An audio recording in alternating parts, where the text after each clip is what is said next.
Trade Talk, powered by Travis Perkins. Welcome to Trade Talk, powered by Travis Perkins, the podcast for anyone working in the trade. We're here to help keep you up to date with the latest trade news and advice. Joining me on today's episode is... Hi, I'm Helen Buckley. I've been a landscape architect for 28 years and I work at Custom Renovations and I design all the gardens that Steve and the team build. And my name is Sally Wallace. I am your host and I have been married now to the trade for 16 years. I say that with a massive smile on my face, by the way. It sounds like I've been married to the trade now. No, but I don't. Obviously, I do love my husband, okay? So yes, Helen, tell us a little bit more what it is that you do then, because the weather is getting, well, we say it's getting better. I think this has probably been one of the wettest winters on record. Yeah. Well, that's me just speaking, but my garden is like the bog of eternal stench from Labyrinth. It's horrendous. No. Yeah, the weather's been dreadful. We've not even taken any layers off yet. Still in my heated gilet. Yeah. But hopefully. It has been. It's been horrendous. It's been really bad. So from somebody who works in sort of your industry, like you said, you're a designer, aren't you? Tell us a little bit more about what it is that you do as a designer then. Yeah, so I design mainly large domestic gardens. Clients call. Steve's been running the business for 18 years. I met him about 8 years ago and we just joined forces because it worked that, I've been doing it for so long and just go and get a call, go and meet someone and see what. I mean, 28 years as a designer. I mean, that's nearly 3 decades. I mean, that makes me making. Obviously, I'm not going to get to an age thing here, I can assure you. But I mean, you've got some serious experience. Yeah, then. I went to university and studied landscape architecture straight from A levels, and worked in the industry ever since. I mean, across those 3 decades, things must have changed so dramatically during that time as well. I started off in the commercial, a lot of city centre, Trafford Centre, a lot of housing estates. Did a lot of that for years. That was like my first half of my career. And then moved into private gardens once I had my third daughter. It just, I could adapt better, work for myself. And so, yeah, I've done everything really.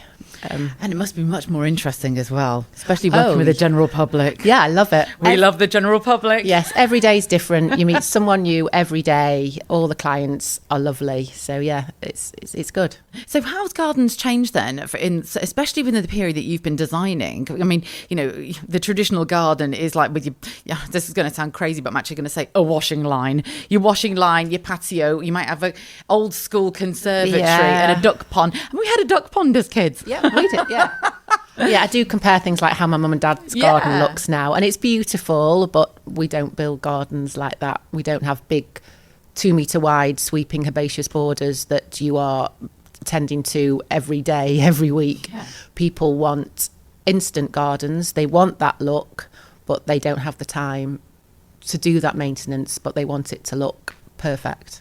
So gardens are more functional then, would you say? Or not necessarily functional, but actually the function that they have is just to look good. No one wants to go and buy a small plant now and watch it grow. Everyone wants that instant look, sleek, modern, the extension of the house, the outside, inside look, the patio flowing through the bifold doors. So how are people tending to use their space then? Is it being used differently? And what do you think this is because of then? So, I mean, I can only imagine, just from experience, COVID has probably played a huge part in this, that people are embracing their outdoors more. Yes, yeah. People want more zones in their gardens now, sort of different rooms. So there's a lot of outdoor kitchens. We're building loads of outdoor kitchens and then going over to like fire pit areas, for the evening. Not so much dining area now. Everyone wants the low sofas. We tend to just get a barbecue and pick up food. No one's sort of doing formal dining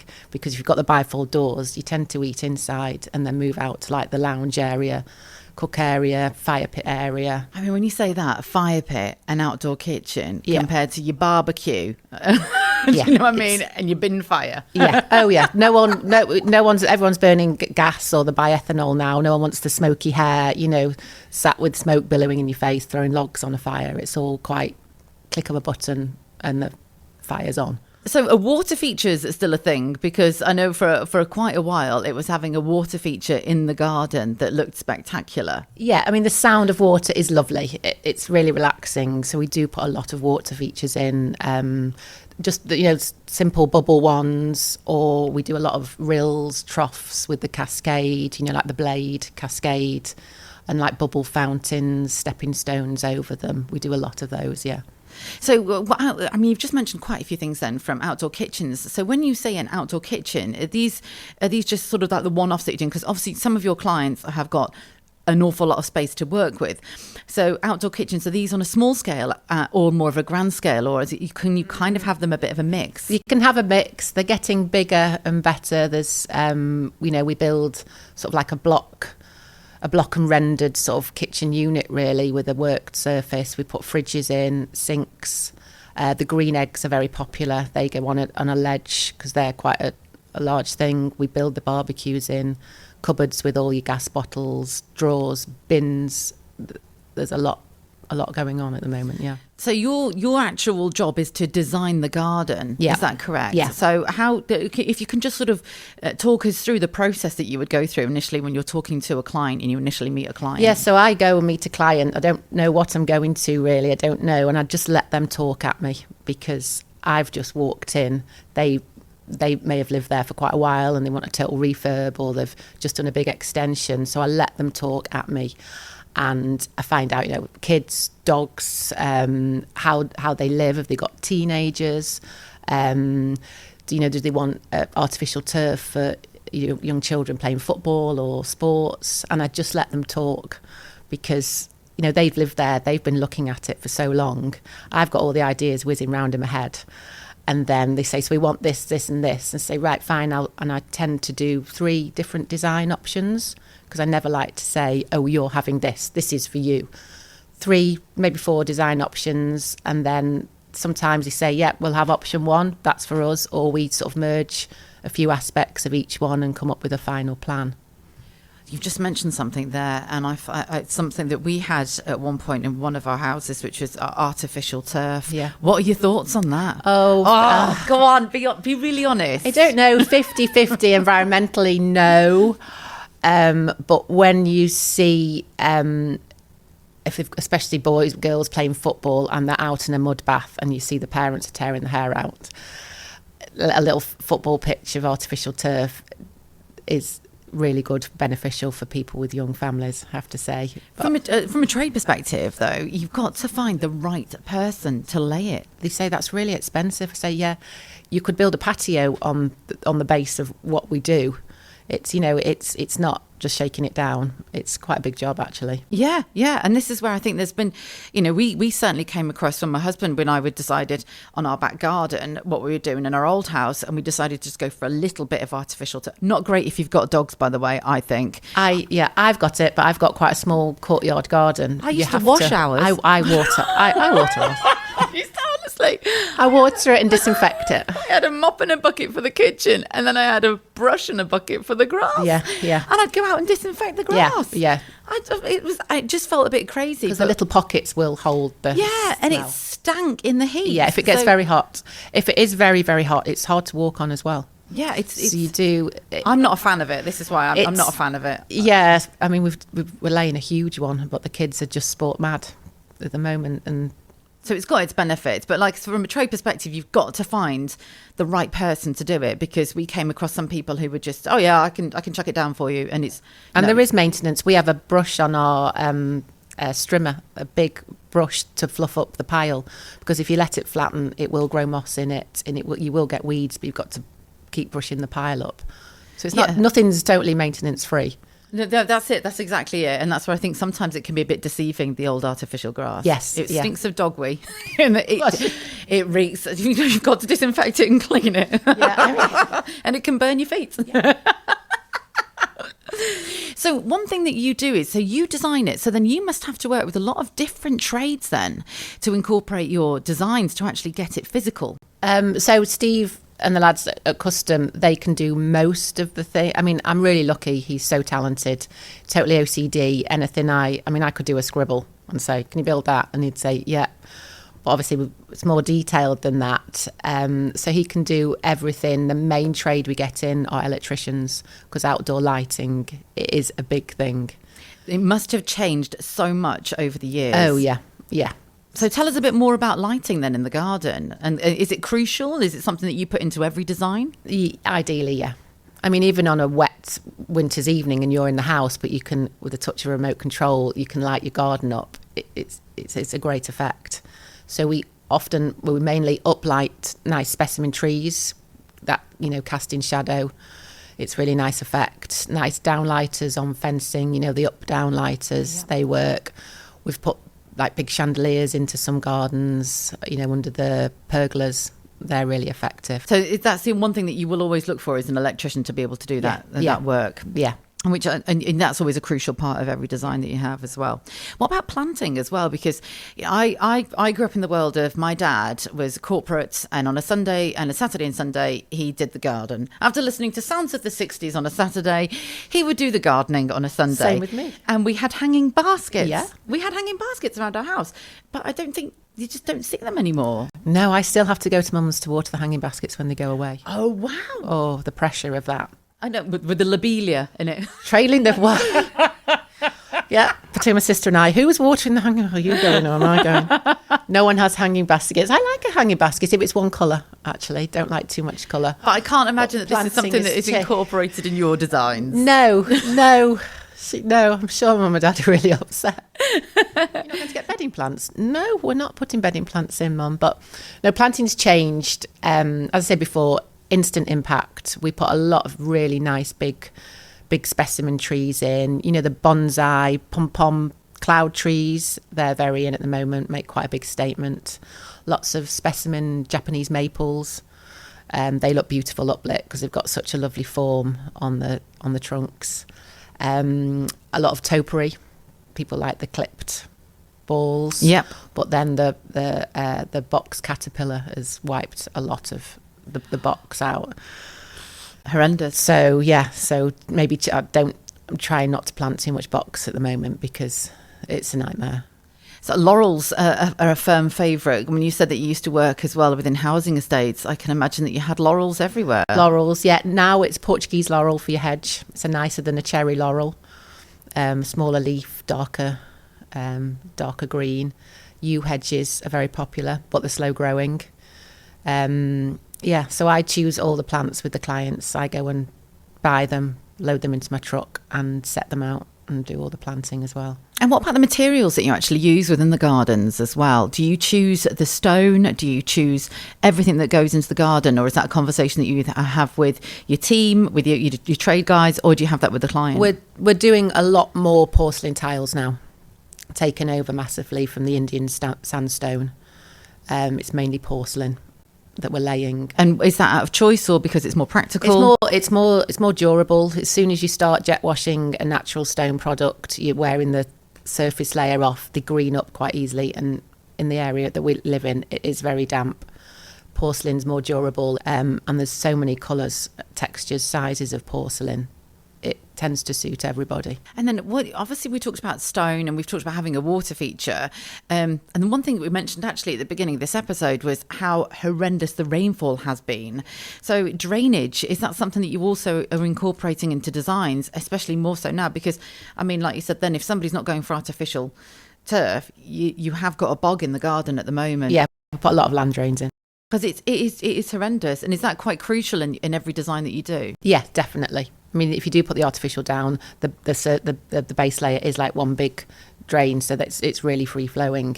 A lot of drainage. You do get a lot of calls. My lawn's churned up, and it's just a bog, but nothing's really drying out yet. Are you a bit of a connoisseur on grass as well? Yeah, your lawn's your hardest thing to look after in your garden.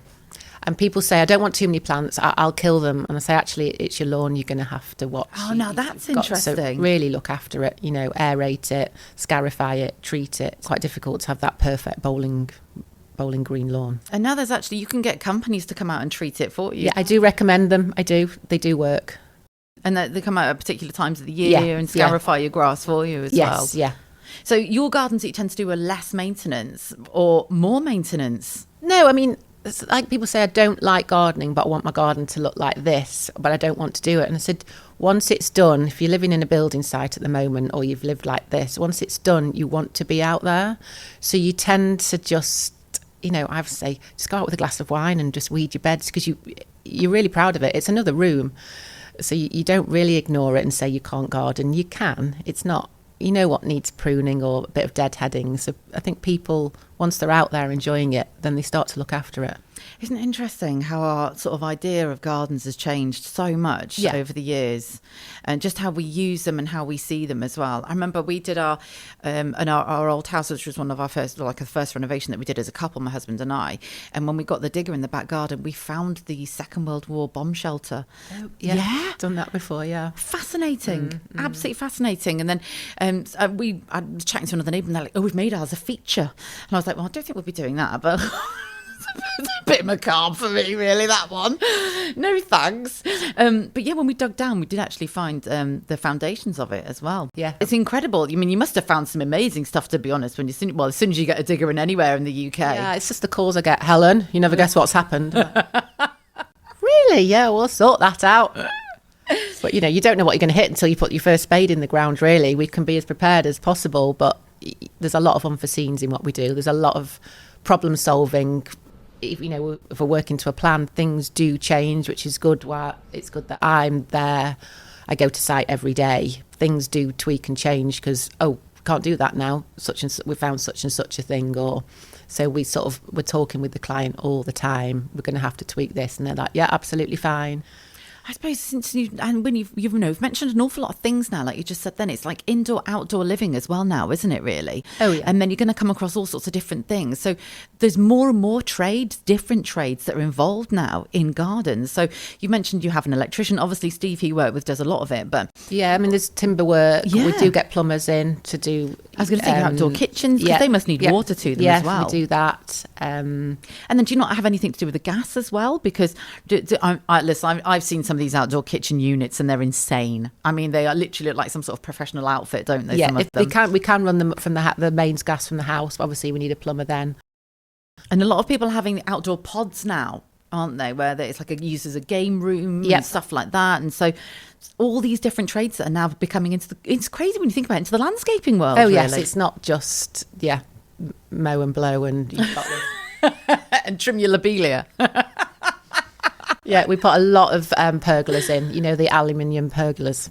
Yeah. We put a lot of those with the louvered roofs because we will sit outside in our coats, won't we? Yeah, 100%. We're British. We're going to get yeah, we will. We do. We've got the fire on. We will sit outside in our coats, Helen. It's drizzling. Shut the roof. We want fresh air. It's good. It's good for your mental health. If I've been in the office all day, I think I've got to get out. I have to be outside 100% every day.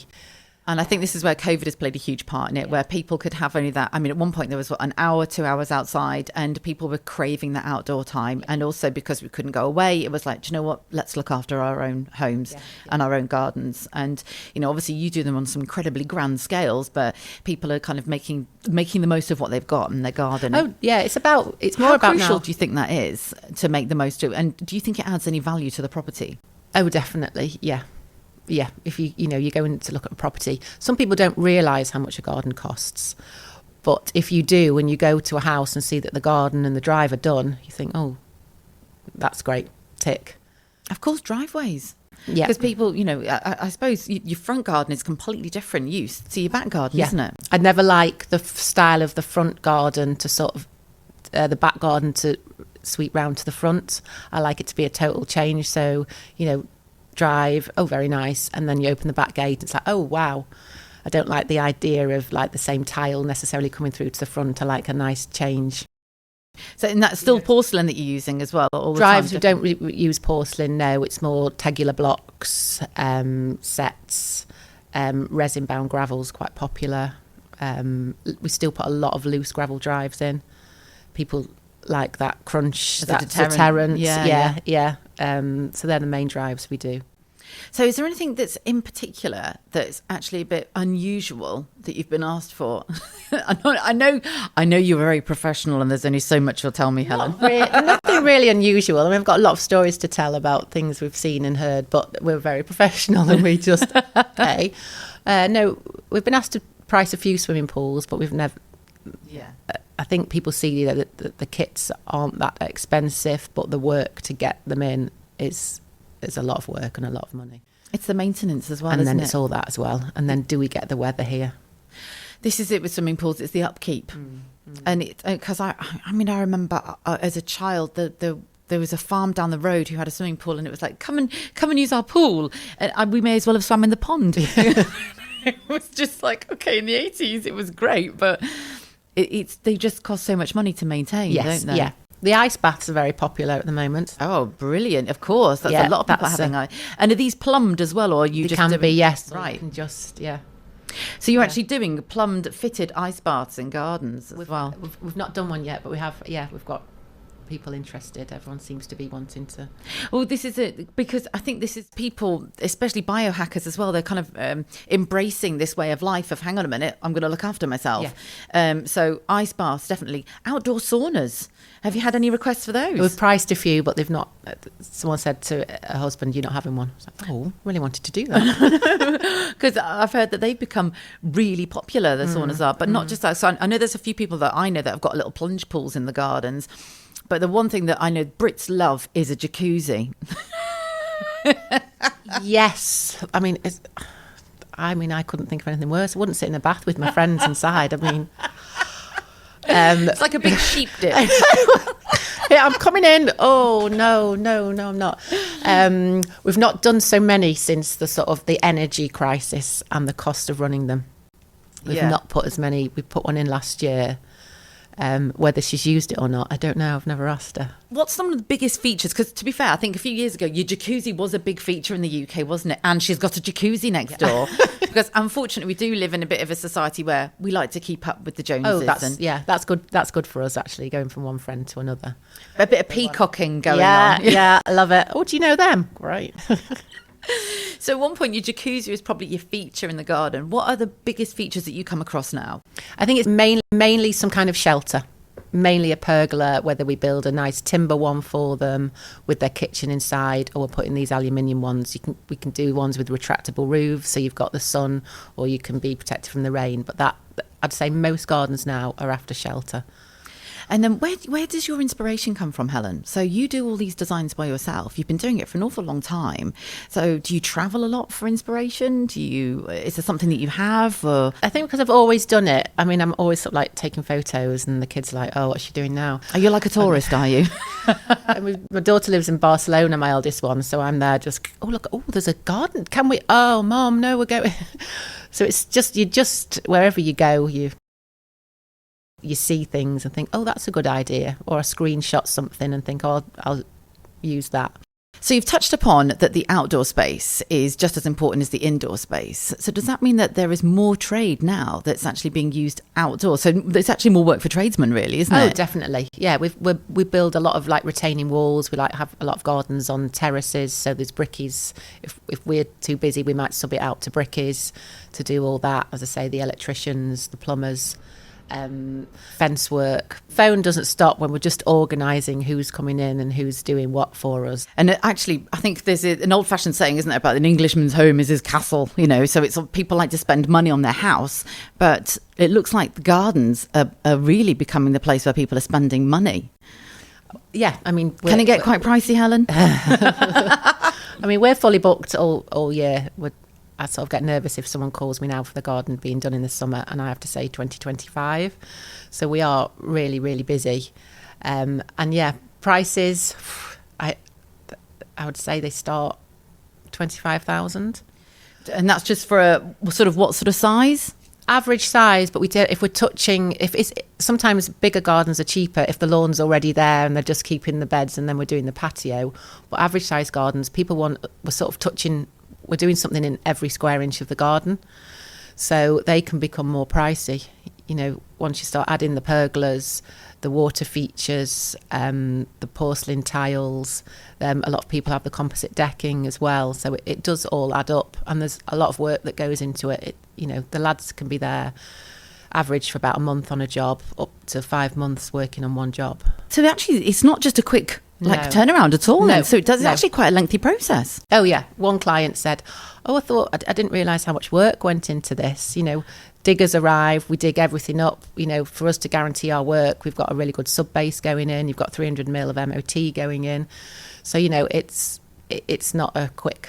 It's not just a hanging basket. It's not anymore, no. And what is great for the trade is that people are actually sourcing out tradesmen now to do their gardens for them. So there's an awful lot of extra work nowadays then, by the sounds of it. Yeah. Not just for gardeners, but for, like you said, the brickies, electricians. Even gates.